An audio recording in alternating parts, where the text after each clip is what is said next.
அநீதிக்கு எதிராக வீற்றிருக்கக்கூடிய எனது அன்பு உறவுகள் அனைவருக்கும் வணக்கம். திராவிட முன்னேற்ற கழகம் ஆட்சி பொறுப்பேற்று 3 ஆண்டு காலங்களில் எண்ணற்ற படுகொலைகளும் எண்ணற்ற கள்ளசாராய சம்பவங்களும் தொடர்ச்சியாக நடந்து கொண்டிருக்கிறது. எங்கு பார்த்தாலும் வன்முறை, சட்டம் ஒழுங்கு சீர்கேடு, இப்படி எங்கு பார்த்தாலும் வன்முறை நிறைந்த ஒரு மாநிலமாக தமிழ்நாடு மாறி இருக்கிறது. இதற்கெல்லாம் காரணமாக இருக்கக்கூடியது திராவிட முன்னேற்ற கழகத்தின் ஆட்சியும் காவல்துறையும் தான் என்று ஒட்டுமொத்த தமிழ்நாட்டு மக்களுக்கும் தெரியும். அதன் தொடர்ச்சியாக தான் நம்முடைய அண்ணன் சேவியர் குமார் அவர்கள் கடந்த 6 மாதத்திற்கு முன்பு திராவிட முன்னேற்ற கழகத்தின் ஒன்றிய செயலாளர் ரமேஷ் பாபு அவர்களால் கொலை செய்யப்பட்டார். அதன் தொடர்ச்சியாக ஒரு தேசிய கட்சியினுடைய தலைவர் அண்ணன் ஆம்ஸ்ட்ராங் அவர்கள் சென்னையில் படுகொலை செய்யப்பட்டார். பின்பு நம்முடைய அண்ணன் மதுரை வடக்கு தொகுதியை சார்ந்த பாலசுப்ரமணியம் அவர்கள் கொலை செய்யப்பட்டார். இப்படி அரசியல் அதிகாரம் இருக்கக்கூடிய அரசியல் நிர்வாகிகளே கொலை செய்யப்படுகிறார்கள், வன்முறைக்குள் ஈடுபடுகிறார்கள் என்றால் இங்கு சாதாரண ஏழை எளிய மக்களாகிய நமக்கு என்ன பாதுகாப்பு இருக்கிறது? ஒரு மாநிலத்தில், அந்த மாநிலத்தில் ஒரு மாதத்திற்கு ஒரு முறை கொலை நடந்தால், அந்த மாநிலத்தில் வாரம் ஒரு முறை கொலை நடந்தால் அந்த மாநிலத்தில் நிர்வாக சீர்கேடு ஏற்பட்டிருக்கிறது என்பது பொருள். அதே மாநிலத்தில் தேசிய கட்சி சார்ந்த ஒரு மாநில கட்சி தலைவர் கொலை செய்யப்படுகிறார் என்றால் தமிழக அரசும் காவல்துறையும் அதை அனுமதிக்கிறது என்பது பொருள். அதே மாநிலத்தில் எதிர்க்கட்சியை சார்ந்த நிர்வாகிகள், பிரமுகர்கள் கொலை செய்யப்படுகிறார்கள் என்றால் திராவிட முன்னேற்ற கழகத்தின் அரசும் காவல்துறையும் தான் இதை நிகழ்த்துகிறது என்பது பொருள். அப்படிதான் நம்முடைய அண்ணன் சேவியர் குமார் அவர்கள் கொலை செய்யப்பட்டார், அப்படிதான் ஆம்ஸ்ட்ராங் அவர்கள் கொலை செய்யப்பட்டார், அப்படிதான் பாலசுப்ரமணியம் அவர்கள் கொலை செய்யப்பட்டார். எங்கு பார்த்தாலும் கொலை. ஒரே வீட்டை சார்ந்த 3 பேரை எரித்து வெட்டி எரித்தது. இதையெல்லாம் வேடிக்கை பார்த்து கொண்டிருந்தது காவல்துறை. எவ்வளவு கொடுமை நடந்து கொண்டிருக்கிறது நாட்டில். யாருக்கெல்லாம் பாதுகாப்பு கொடுக்க காவல்துறை? ஆட்சியில் இருக்கும், அதிகாரத்தில் இருக்கும் அரசியல்வாதிகளுக்கு மட்டும் பாதுகாப்பு கொடுக்கதான் காவல்துறையா? எளிய மக்களுக்கு பாதுகாப்பு கொடுக்க அல்லவா? யாருக்கு பாதுகாப்பு?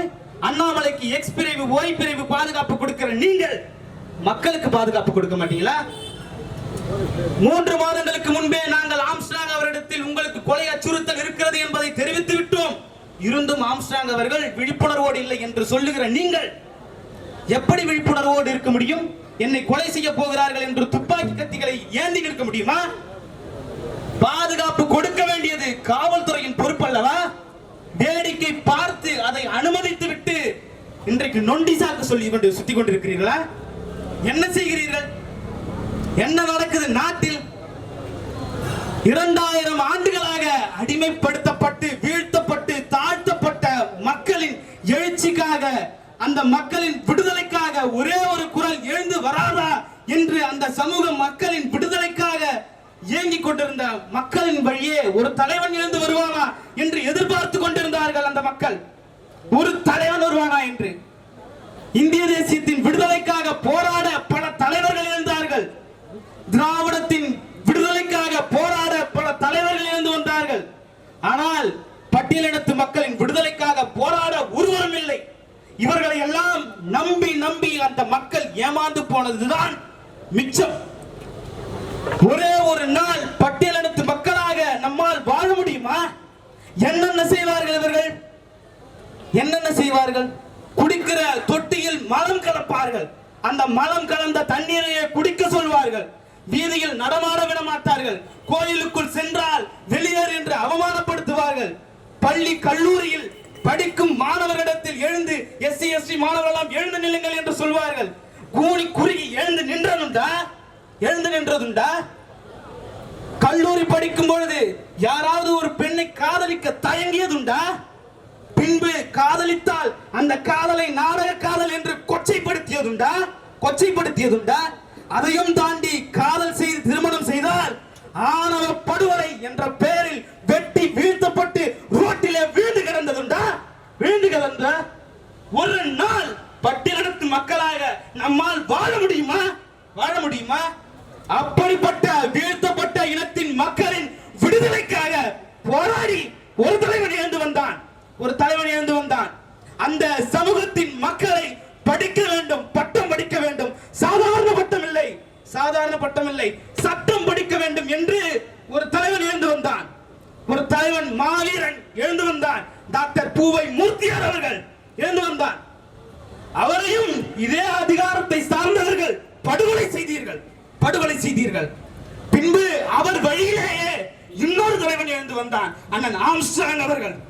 ஒட்டுமொத்தமாக வீழ்த்தப்பட்ட மக்களின் விடுதலைக்காக போராடி அந்த மக்களை படிக்க வைத்து அழகு பார்த்தவன் எங்களுடைய அண்ணன் ஆம்ஸ்ட்ராங் அவர்கள்.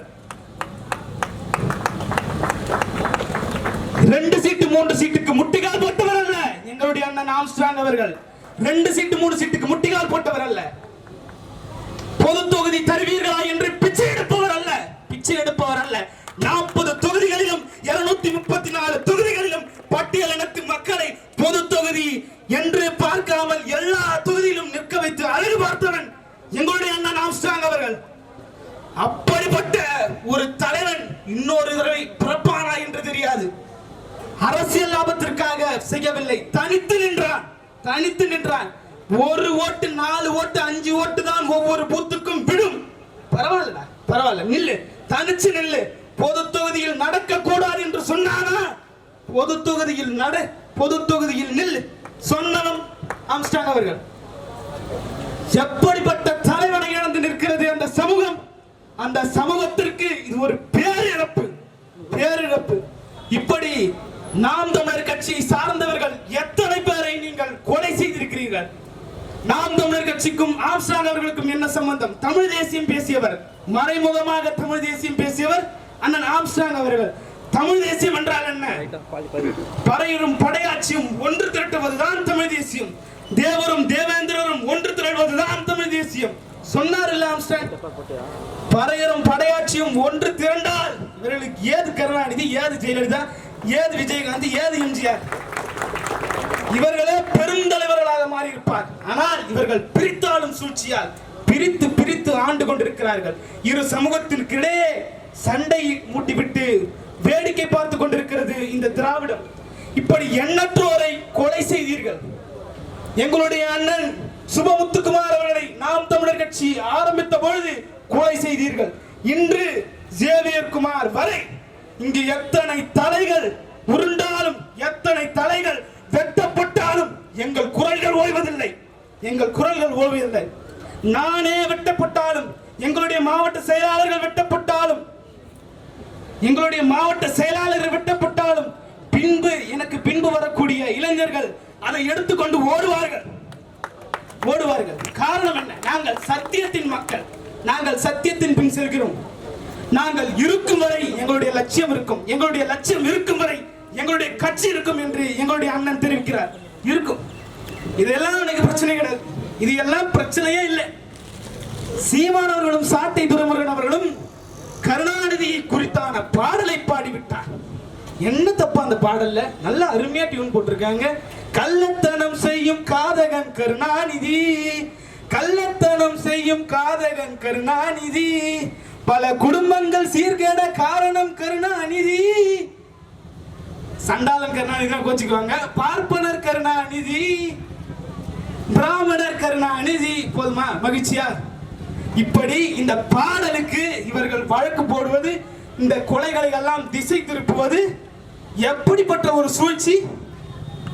நான் முதல்ல எங்க அண்ணன் பண்ணாரு, அதோடு விட்டீங்களா?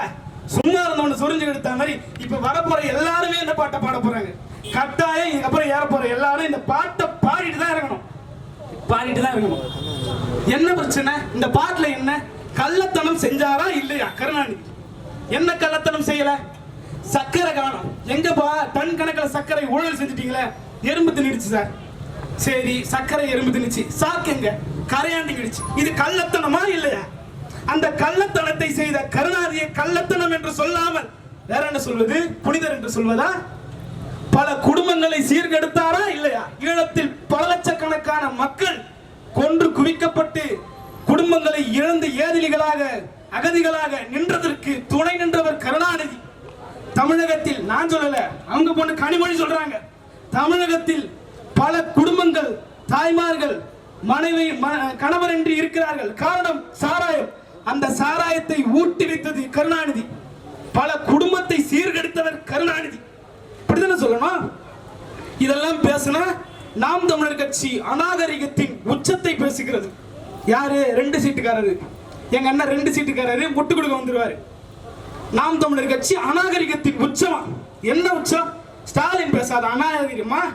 அம்மையார் ஜெயலலிதா அவர்களை பார்த்து இவர் சொல்கிறார், பொறுப்பேற்ற பொழுது மோடி வந்தார், மோடி பொறுப்பேற்ற போது அம்மையார் ஜெயலலிதா போறாங்க. இவர்கள் இருவருக்கும் ஏதோ ஒரு கள்ள தொடர்பு இருக்கிறது. நாடே அம்மா என்று சொல்லக்கூடிய ஜெயலலிதா அவர்களை கொச்சைப்படுத்தியவர் ஸ்டாலின். 2021 தேர்தலின் போது மக்கள் மத்தியில் பேசிக் கொண்டிருக்கிறார். குறை தீர்க்கும் நாள் பேசிக் கொண்டிருக்கும் பொழுது சொல்லுகிறார், பெண்கள் எல்லாம் அமர்ந்திருக்கிறார்கள். சொல்லுகிறார், நான் ஒரு உண்மையை சொல்ல போகிறேன், எனக்கு இங்கேயே இருந்து விடலாம் என்று தோணுகிறது. ஒரே கல்லில் 2 மாங்காய் அடிக்க போகிறேன்.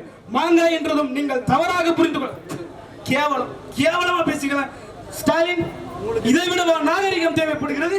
இதை விடவா நாகரிகம்? இதெல்லாம் பேசினா கோபம் வருது. இப்படி தொடர்ச்சியாக திராவிட முன்னேற்ற கழகம் அவதூறை கையில் எடுத்து அவதூறு அரசியல்களை நாம் தமிழர் கட்சியின் மீது விதைத்துக் கொண்டிருக்கிறது. இதையெல்லாம் கண்டித்து நாம் தமிழர் கட்சி போராட்டங்கள் வாயிலாகவும் ஆர்ப்பாட்டங்கள் வாயிலாகவும் அரசை எதிர்த்து கொண்டிருக்கிறது. தொடர்ச்சியாக இந்த வன்முறைகளும் கொலைகளும் நடக்குமே ஆனால் உளவுத்துறை எதற்கு, காவல்துறை எதற்கு என்ற கேள்வி நம் மனதில் எழுகிறது. அடுத்தவன் என்ன பேசுவான் என்று ஒட்டு கேட்டு அந்த ஆடியோவை வெளியிடுவதற்கா உளவுத்துறை? இறந்தவர்களுக்கு பூ போடவா காவல்துறை? இறந்தவர்களுக்கு 10 லட்சம் நிதி கொடுக்கவா அரசு? இதையெல்லாம் அரசு கவனத்தில் கொண்டு செயல்பட வேண்டும். தமிழ்நாட்டில் இருக்கக்கூடிய நிர்வாக சீர்கேடையும் தமிழ்நாட்டில் இருக்கக்கூடிய சட்ட ஒழுங்கு பிரச்சனைகளையும் உடனடியாக சரி செய்ய வேண்டும் என்று இந்த ஆர்ப்பாட்டத்தின் வாயிலாக வலியுறுத்துகிறோம். நன்றி, வணக்கம். நாம் தமிழர்.